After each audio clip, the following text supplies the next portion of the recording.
I will now start the program for task 5, switch block and color sensor. Now we have our pseudocode up here, and this is a little bit different because we want the sensor to control what the motors do.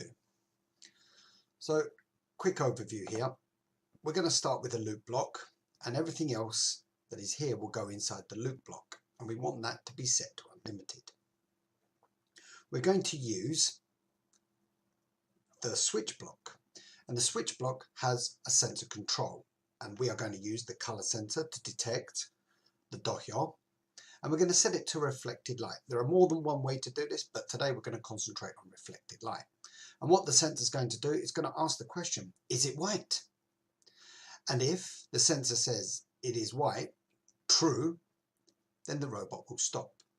However, if it asks the question, is it white, false, the robot will move.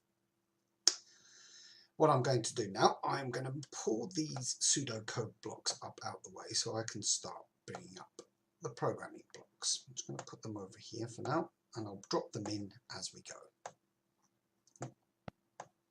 Oh dear, this isn't easy as it looks. Okay, grab and put it across. Okay, so I'm going to start by bringing up my loop block, dropping it into place. As you can see, by default it is set to unlimited. Next, I want to add my switch block inside there. So I'll click on this and I'll drag and drop it into here. Just going to move this up so it's easier to read. I want to configure my switch block. So I will grab my pseudocode and put it here next to the switch block to make it a little easier to read. And I want this switch block to be color sensor reflected light. To do that, I click on the configuration panel, the menu pops up, I select color sensor, hover over measure, and we go to compare, and there is reflected light intensity.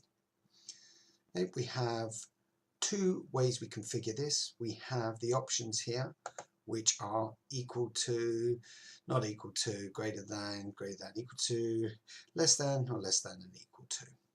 And the next one is the input for the color sensor.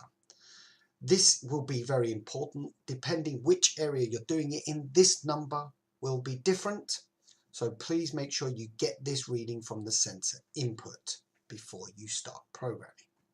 So depending on what this number is, our robot will then go up to here. This tick represents the true. So I'm just going to put this here for now, put out there where it says true, and the one down here with the X is clearly the false. I shall put that there. Now, we want our robot to stop on white, okay? So what's going to happen here, the sensor input is going to read the information, it's going to send a message, is it white, true, or is it white, false?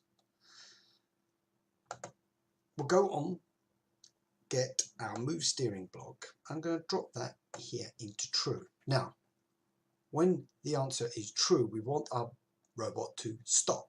So to do that, we'll click on the configuration panel and select off. Now, when it says, is it white, false, we want our robot to move. So what I'm going to do, I'm going to drag the move steering block. I'm going to put it in here. Now this time we're going to select on. What that means is the robot will always move if the answer is false. And if the answer is true, it will stop. We don't need to control distance because the sensor will do that for us.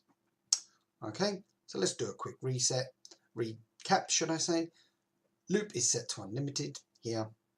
We got our switch block, which is set as a color sensor reflected light. Here we go, color sensor compare reflected light intensity. I've got it as less than 50%. Okay, and if the answer is true, the robot will stop. And if the answer is false, the robot will continue moving. Right, let's go over here. I'm going to download that to my robot. And go and test the program.